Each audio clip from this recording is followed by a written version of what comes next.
Alors la team, nous allons revenir sur les dernières informations et éléments de ce qui se prépare contre le Niger.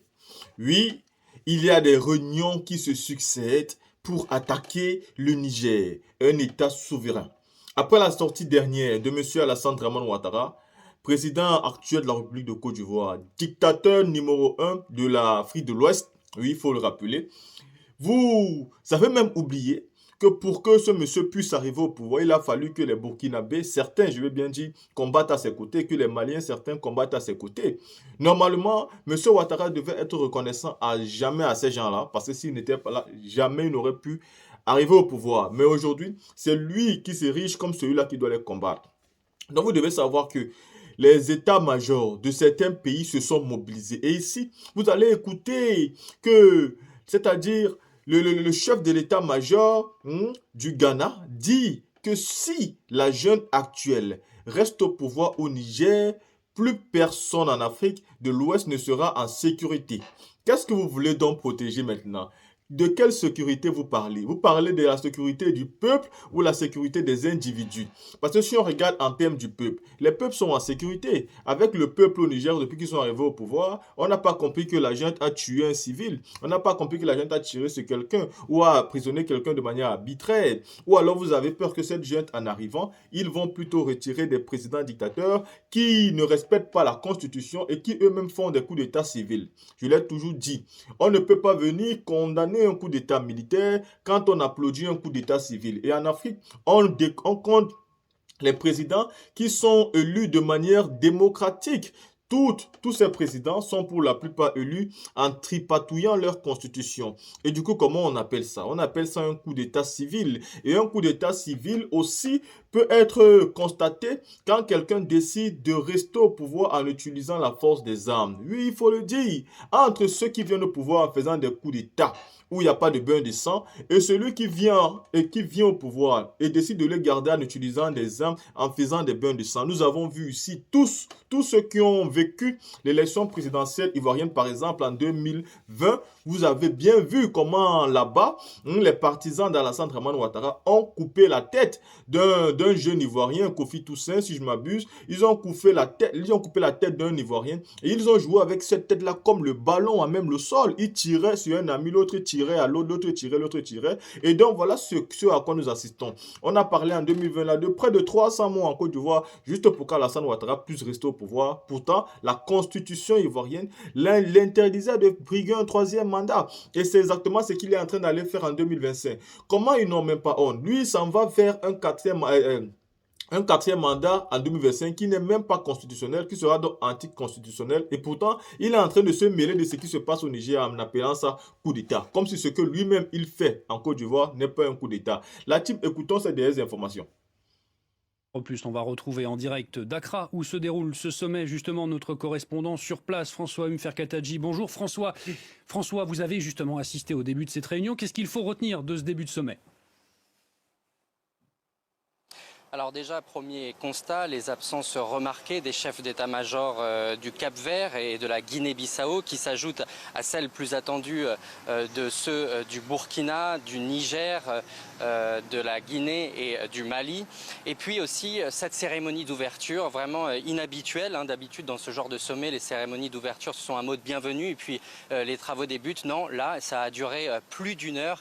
Les différents interlocuteurs n'ont cessé d'appeler à la réussite de cette opération parce que cette opération militaire, a écouté le chef d'état-major du Ghana, eh bien, elle est quasiment décidée. Il affirme par exemple que les États membres vont mettre en place, le vocabulaire est important, une mission de soutien à la stabilisation. Nous allons accomplir notre tâche dans un chronogramme raisonnable, dit-il aussi.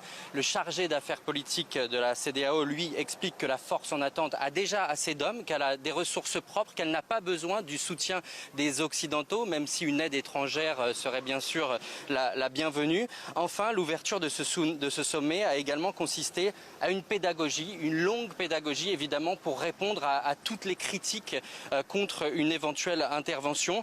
Les intervenants ont rappelé notamment le passé politico-militaire de l'ECOMOG, puis de la force en attente, qui selon eux a été couronné à chaque fois de succès. Le chef d'état-major du Nigeria a concédé cependant que le chemin n'était pas facile. Personne ne veut entrer en guerre guerre, dit aussi le ministre de la Défense du Ghana. Mais aujourd'hui, a-t-il dit au chef d'état-major, vous êtes devant l'histoire. Si cette junte reste au pouvoir, plus personne en Afrique de l'Ouest n'est en sécurité. Il demande à plusieurs reprises aux États membres des moyens financiers et humains. Et il conclut, vous devez permettre à nos peuples de pouvoir continuer à choisir leur leader. Merci beaucoup François pour toutes ces explications. François Umferkataji en direct d'Accra au Ghana où se déroule cette réunion de la CEDEAO. Réunion de la CEDEAO avec cette fois les chefs d'état-major en première ligne pour préparer une éventuelle intervention militaire. Sur la table, des questions de logistique et de moyens. Plusieurs pays se sont dit prêts à mobiliser des soldats. C'est le cas du Nigeria, de la Côte d'Ivoire, du Bénin et du Sénégal. Comment organiser le regroupement et le déplacement de ces troupes dans la région en cas d'intervention? Cela fait partie des questions complexes examinées à Accra. Mais cette option militaire ne fait pas l'unanimité au sein de la CEDEAO et sur le continent. Elle a suscité de vifs débats au sein de l'Union africaine lors de sa dernière réunion lundi. La voie diplomatique est donc toujours privilégiée, une solution notamment prônée par les États-Unis. Nous restons concentrés sur la voie diplomatique pour obtenir les résultats que nous voulons, à savoir le retour à l'ordre constitutionnel, et je crois qu'il continue d'exister une marge pour obtenir ce résultat par la voie diplomatique. Les pays ouest-africains doivent aussi faire face aux critiques et aux réticences de leur population. C'est le cas au Nigeria notamment, où de nombreuses voix se sont élevées pour s'opposer à une action militaire. De son côté, la junte au pouvoir à Niamey semble vouloir profiter de ces divisions et gagner du temps pour asseoir son pouvoir. Mardi, le Premier ministre nommé par les putschistes s'est rendu à Djamena. Reçu par le président tchadien, il a évoqué pour la première fois un processus de transition en cours au Niger. Trop coûteuse, trop risquée, voici quelques-unes des réserves exprimées par les NDC quant à une éventuelle opération au Niger. Car le Ghana, toujours en proie à une crise économique, n'a pas le moyen d'envoyer des troupes à Niamey, affirme le principal parti d'opposition.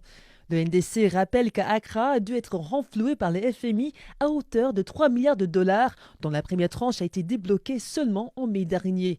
Trop tôt pour s'aventurer dans une opération militaire qui plus est dangereuse, estime Samuel Okudjeto Ablakwa, chargé des affaires étrangères au sein de NDC. D'abord, nous ne savons pas qui nous allons combattre. Nous craignons de devoir combattre d'autres acteurs que la junte. Nous sommes préoccupés par les affirmations comme quoi la Russie et le groupe Wagner seraient impliqués dans le coup. Et puis, le Sahel a beaucoup de groupes extrémistes violents. N'oubliez pas que le Burkina Faso, le Mali et la Guinée ont également déclaré qu'ils ne soutiendraient pas une intervention militaire de la CEDEAO. Certains de ces pays ont affirmé qu'une telle intervention serait considérée comme une déclaration de guerre. La situation est trop volatile. Nous craignons que la situation dégénère et que nos troupes mal entraînées soient envoyées à l'abattoir. De plus, dans un contexte financier difficile. Le risque, c'est de voir un bain de sang.